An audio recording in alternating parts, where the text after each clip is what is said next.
Good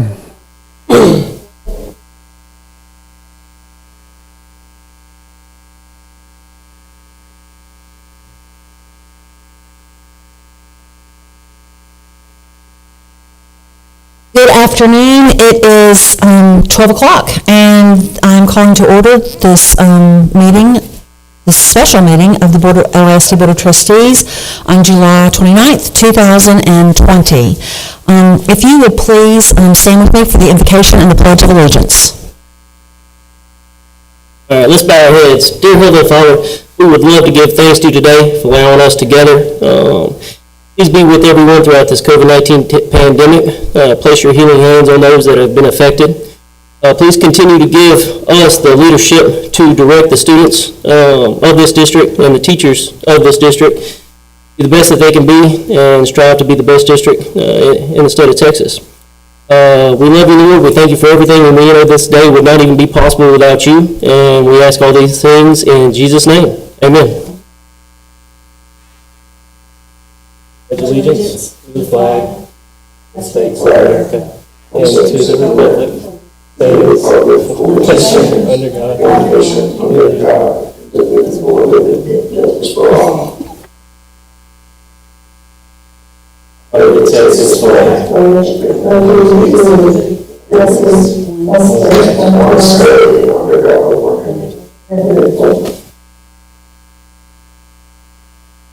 Thank you all very much. I would like to note for the record that we do have a quorum.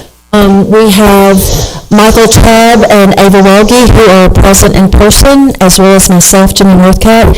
And we also have Shan Bauer and Ted Beard, who are joining us virtually. Dr. Wilcox, if we could please have the superintendent's report. Would you please remove your mask? Just speaking to the mic. Thank you. Certainly will. Item number 1 is a certificate of I'm sorry, Dr. Wilcox, we need to see if your mic is on. I don't hear it over the system. Okay, it's on.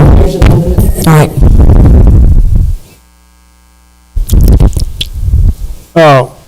I'd like to bring the board's attention a certificate of recognition from the Texas Department of Agriculture to Ms. Phyllis Dozier and her department in recognition of the 2020 Farm Fresh Challenge, and that is to eat local, teach local, and be social, and supporting a foundation of healthy habits for Texans that strengthens local economies. And the LISD Garden, under the direction of Ms. Dozier, supplies fresh produce to our students on a nearly daily basis, and we're proud of her and her department and the recognition that they received from the Texas Department of Agriculture. Ms. Dozier is here in the back. Phyllis, you'd like to say anything? Ms. Dozier, would you please come forward to the mic? Thank you. I am proud of our garden that we have and how we have been able to the food that we're producing this year, and also we're expanding a little bit into Sade. The chef will be teaching twice a week at the Montessori school the students there about the garden. And then we've had some high school students working in the garden this summer, and I want to expand that. The president of the FFA has worked out there, and so I want to expand that for next year, but we are extremely proud of what we've accomplished with our garden. Excellent. We are too. Yeah, we are too. Could you tell us a little bit about what you're growing, and then how do you pick it, and then who's eating this fabulous food? Could you give us a little bit of information, please? Okay, we have, this year we've done green beans, purple hull peas, cream peas, tomatoes, and you might think, what would we do with tomatoes at this time of the year when kids are not, but we make our own spaghetti sauce. I think y'all got to eat some of that last year at the beginning, but we're doing that this year. Again, we have squash, we have turnip greens, we have spinach, We have blackberries, we have blueberries, we have pears, we have cantaloupe and watermelon. And I have 3 men that work the garden, and then we've had the 2 high school boys. And then I have about 8 of my ladies that have come out and they pick and they've put up.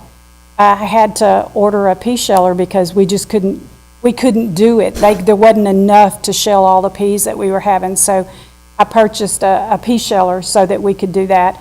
And they work every afternoon. Once we have fed the kids the morning meals, then they work all afternoon putting up squash. And the last count I had, we had over 152-gallon squash that we have picked since then. So we have lots of good food for the kids. Last year, we didn't feed squash to the elementary, but they've requested that we feed squash to the elementary. So, yeah, we're excited. That's awesome. That, yeah, I mean, really and truly, I have to tell you, that is something that I have envisioned for this district since the day I moved here 22 years ago. And I'm really kind of emotional about it because I think it's the most fantastic thing in the world to be able to participate in that. These are things that they'll take with them for the rest of their lives, and some of them will continue to do it as when they become adults and with their family. And really have to say that it might have been a vision of mine, but I know that it came out of a vision and a heart that Dr. Wilcox has, and he's the one who made it happen.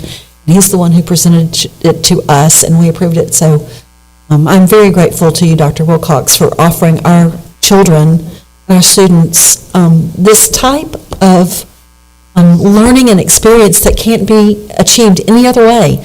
And I can't express my gratitude anymore without like sobbing. So I'm going to stop. I sent a video to TDA of the garden and of the workers in the garden, and they responded back about how proud they were of our district and the support that we had from the superintendent and the board with what we've done with the garden, and just to feed our kids better food. And the bees, how many beehives do we have now that are pollinating our garden? Yeah, I don't know. We have 9 hives, and those are being our FFA department, and the students there are overseeing the bees, and that helps pollinate. And as Ms. Northcutt just said, it's a lifelong lesson there for understanding that chain and how that works. Our food chain works, and we're excited about that. But we have 9 hives, and under the coordination of our high school agriculture department. So learning all around. Besides, just one more thing, besides our 3 acres out back that are producing a ton of produce, we also have pecans on the way. You have pecans. But also, we also started the Learn, Grow, Eat, Grow program through the Texas Agricultural Office. And until we had COVID and the shutdown, we were teaching this program that I think has about 90 teaks in it. Has about 90, sorry, shall I repeat myself? I think you're good. Okay. Has about 90 teaks in it, from everything from writing, mathematics, lots and lots of science, but it teaches kids why things grow, like the sun, and nutrients, and nutrients in the ground, and air, and everything else. And we're all the way down now to the Montessori school. We're teaching it, and the kids put in their own little gardens, and they can pick and do their plants. And they are so excited about watching that cauliflower or whatever they decide they want to grow. It's just incredible. So it's exciting. Thank y'all for allowing us to do that. I think it's great, and it's all the way around. And as we were saying a few minutes ago, the kids find out that you don't buy everything watermelon at the grocery store. It does come from the ground. Or cows produce milk, not the grocery store counter. Thank you so much for all you're doing. Thank you, Ms. Dozier. Thank you, and congratulations. The 2021 school year update. We are meeting and planning daily on this.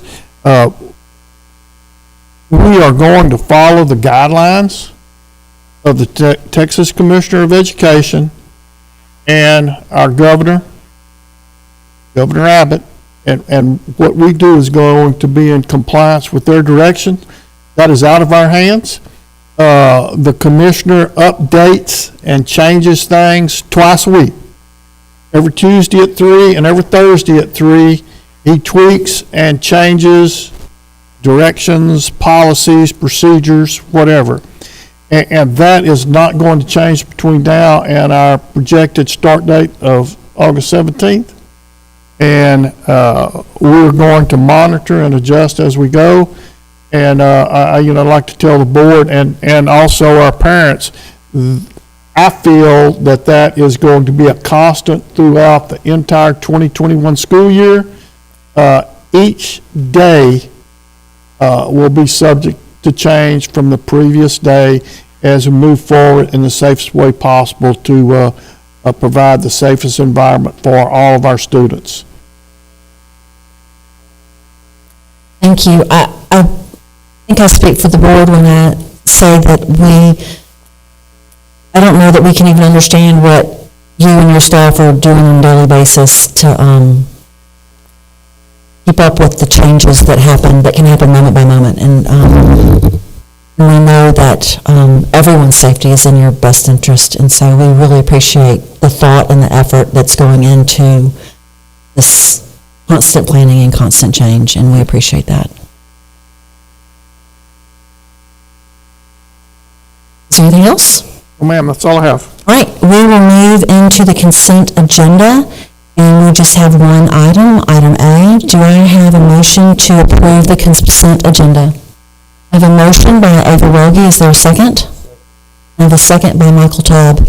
Is there any discussion on this issue, either by a board member or the public? No public comment? Okay. All those in favor say aye. Aye.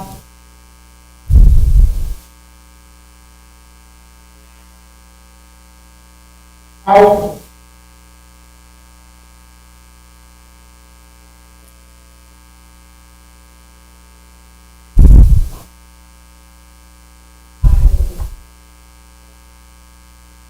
Okay, thank you.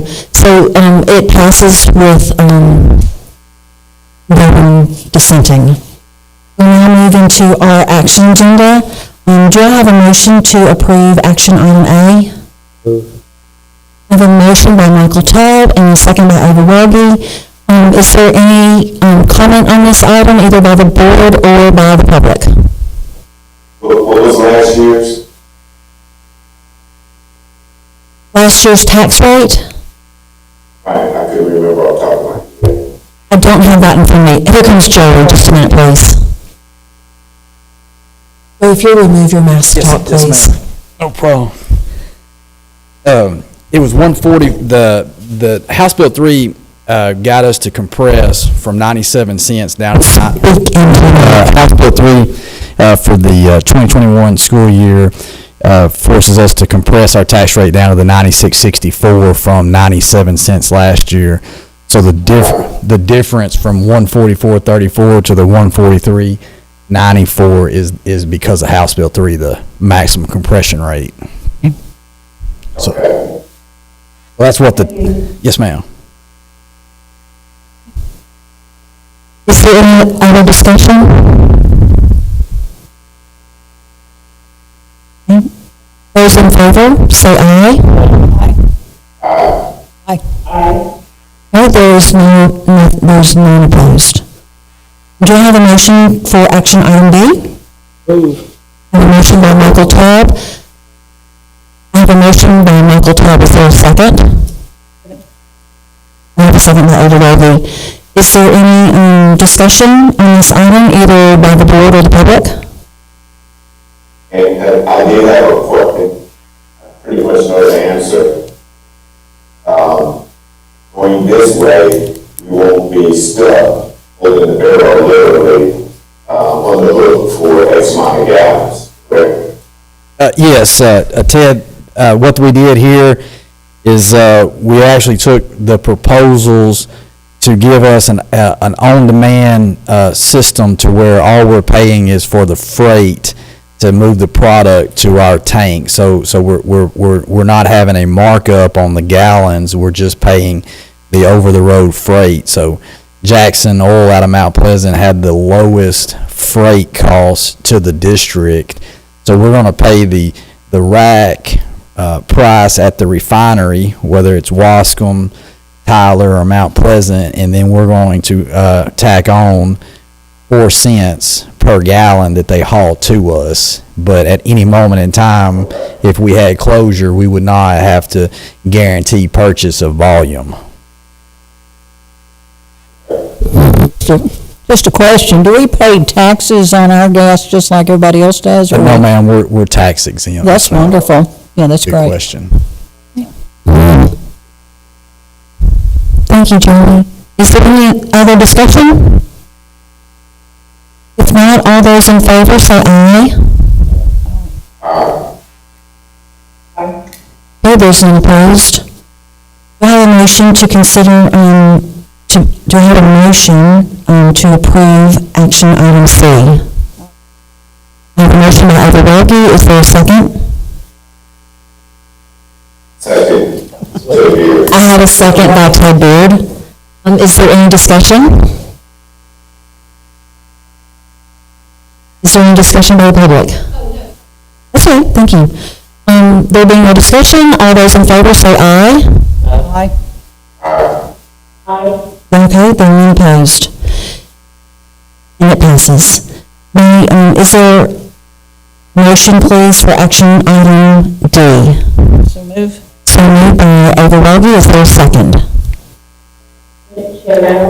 There's a second by Chanel. Is there any discussion on this item, either by a board member or the public? If there being no discussion, all those in favor, say aye. Aye. And it passes with no dissent. I have a motion for action item E. A motion by Michael Taub. Is there a second? Second by Overwhelming. Is there any discussion on this item by either the board or the public? Okay. No, there's no discussion. All those in favor say aye. Aye. Okay. And it passes without dissent as well. Do we have any board member special reports today? Hold on just a second. Todd, just a second. I didn't ask you to do this. Would you just please announce, since you're not in the room, would you please announce who you are when you speak? Thanks. Yeah, just, Ted Beard is speaking. I'll announce it for you. I have a report, but this would be a question as to the status. Do we have yet the numbers as to students that we have not reached based upon when the pandemic had started and school changed at the end of last school year, that fall into that digital divide that we're still trying to reach as it relates to any hotspots or equipment. So you don't know where we are when it comes to our technology and our hotspots? What's the update? I'll. Or if we can get that at maybe the next regular agenda, they're trying to get it out. Ted, we have been working on this since last year, and we've done surveys, and we've also with the public and within the staff, and our expectation is that every student will have access to a hotspot or a Chromebook or their remote instruction. And Mr. Williams and his department have been working on this continuously. And there's a large order. The technology's been in such great demand across the whole U.S. that if we don't have it by the start of school, we will have it shortly thereafter. And it is something that we've been working on, and we don't anticipate that being a problem for us in Longview as far as providing that connectivity for our students that need it.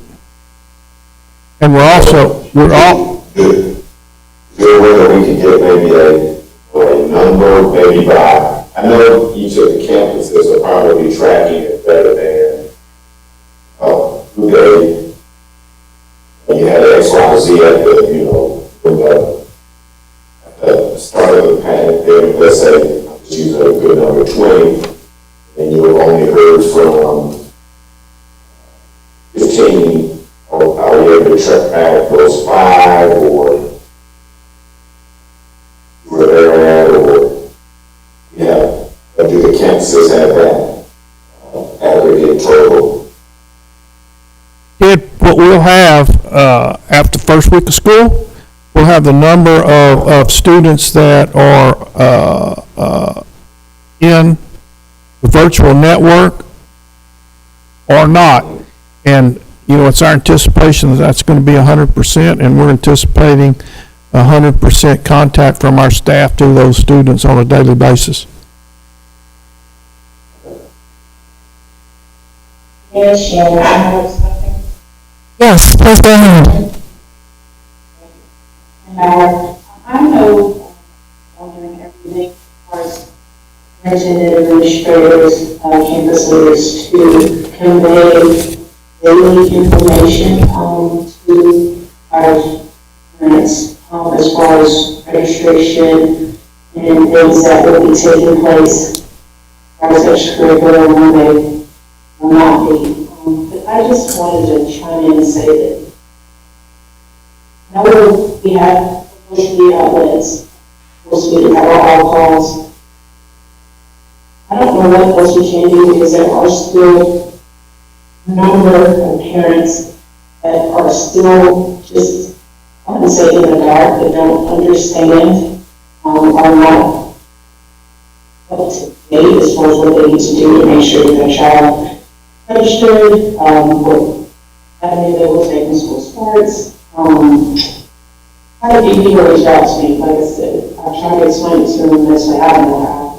When they asked that going into the school sometimes they get information and other times they get conflicting. So just making sure that we're all on the same page as far as campuses, that each day, maybe those who are answering the phones, know the most up-to-date information to give our constituents, so that they're able to make sure that their children are ready for school, whichever way they choose for the school year. Mr. Dennis Williams and his department and our public relations department, all that information is on the website. And it's been operational for 3 or 4 weeks already. And if anyone that has a problem finding that on the website, it pops right up. They're just, if they would call the administration building or their campus, if someone will assist them, or if they don't have computer or phone access, they can come to the campus or to the administration building, and our employees will help them with that. But it is online, and it has been operational for the last 3 or 4 weeks. But we understand that some people have a problem, but we have employees that are available to assist them. All they need to do is notify the campus or our student services department here at the admin. Thank you for that. Hey, Doc, Sharon just brought up, this is just a reminder, yes, as you mentioned, and I'm glad you mentioned about that, because not necessarily for Longview ISD, some of the surrounding districts for the last couple of years. I know in our office, we would have a parent or a guardian that would come into our office, if the office is closed, stating that our respective district, like I said, not necessarily Longview, we send that individual to our office, saying that they have to have this, in order to register, which is not true in the state of Texas. A child does not have to have a social security number to be enrolled in public school in the state of Texas. I guess that is, things like that have been reiterated, not just in Longview, but, other districts alike. Like every year, we'll have one of the, not necessarily from Longview, but from surrounding districts. You have to explain to them the one that's not necessary. Then sometimes they don't have the required document or documentation in order to get that replacement card. All I've got. Question. Did have were confused. They were told that you could do live on campus, virtual, but there's something combined. The question was, what exactly is combined?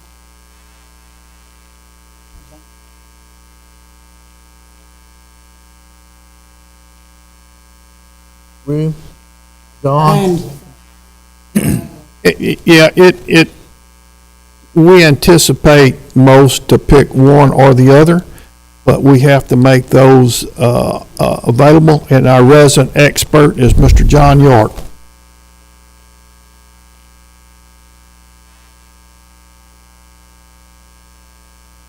We are planning for synchronous, which is live, real-time, two-way instruction that'll be going on. The child follows their same schedule as if they were at school. We are planning for asynchronous, which is a recorded lesson that the child logs into at some point during the school day and does their studies. The teacher makes contact with them.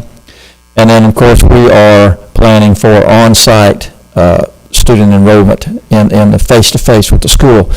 We have not planned where you come one day in person, one day at home, one day in person, one day at home. Now, perhaps we'll have the option that this week I'm going to send John to school in person, and then I decide during the week, hey, this is really not for me. I want my child to have remote instruction. They'll go to remote instruction at that particular point in time. We're going to have a menu of services to meet the needs of our clientele and provide that high-quality instruction. But at the present time, those are the three modes that we are putting out for parents to take advantage of. And again, to go back, it wouldn't be where I go to school today, tomorrow I don't go to school today, the next day I go to school, the next day I don't go to school. You choose which format you want. Now, should they get sick, should they need to go home, certainly they would go directly onto remote asynchronous instruction at that time when they go home. So we're going to make all that available, but we don't have what you just described in our current plan. Well, I was confused too because I hadn't heard it before, but I said I'd run it down. Also, what about students, sorry about that, what about students that are like FFA where they're rearing goats and pigs? How are they going to do that with the other? Well, in our cake classes and things like that, there are some particular activities that will have to be done on campus, such as a welding test where you're running a bead and those kinds of things.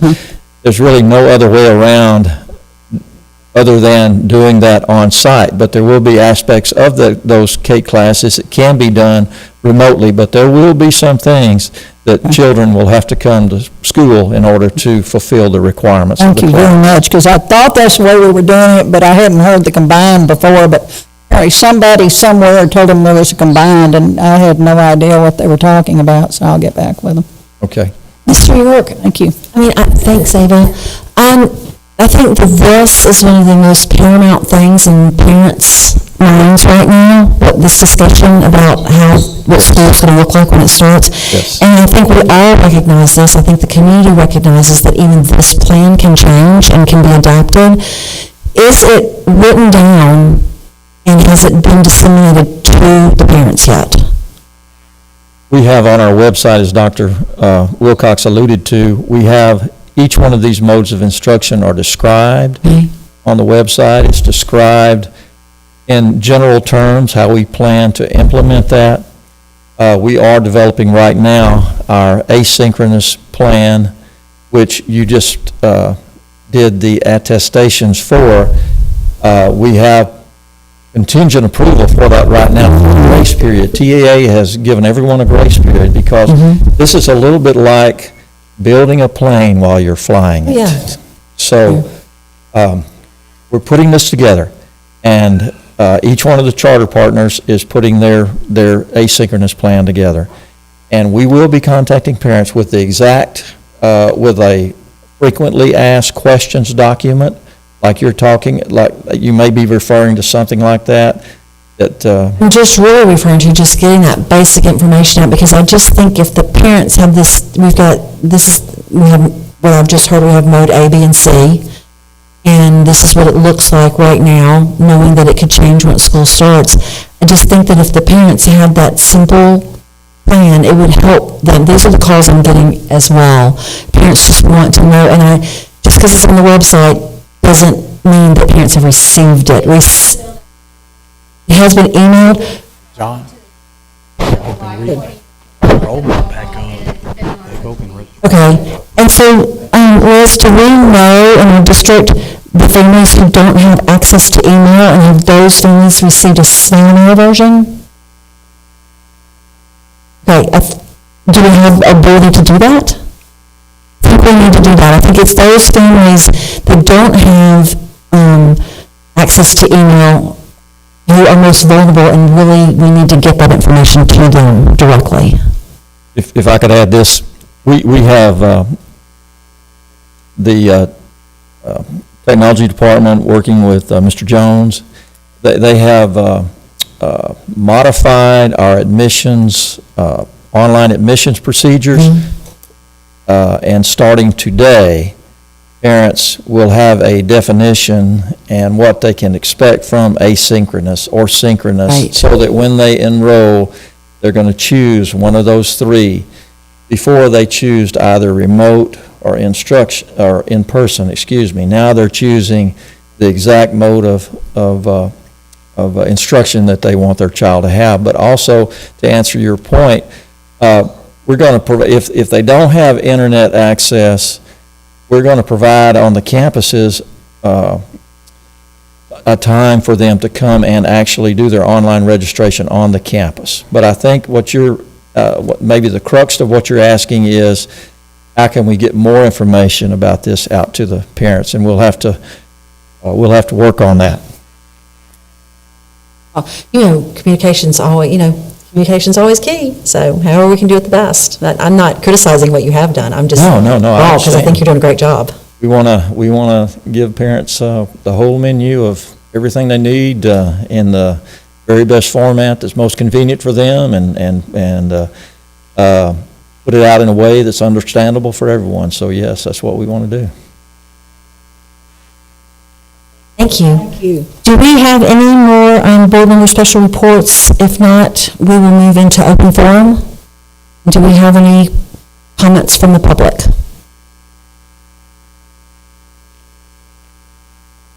Okay, thank you. Then we will convene. It is 12:34, and we will convene in closed session under the Texas Open Meetings Act. Thank you.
It is 12:44, and we will convene back in open session. Do I have a motion to approve the personnel report? I have a motion by Ted Beard. Is there a second? Second. I have a second by Michael Tubb. Is there any discussion? All those in favor of the personnel report, say aye. Aye. Okay, and it passes without any opposition. It is 12:44, and this board meeting is convened. Thank you. It's ended. We're over.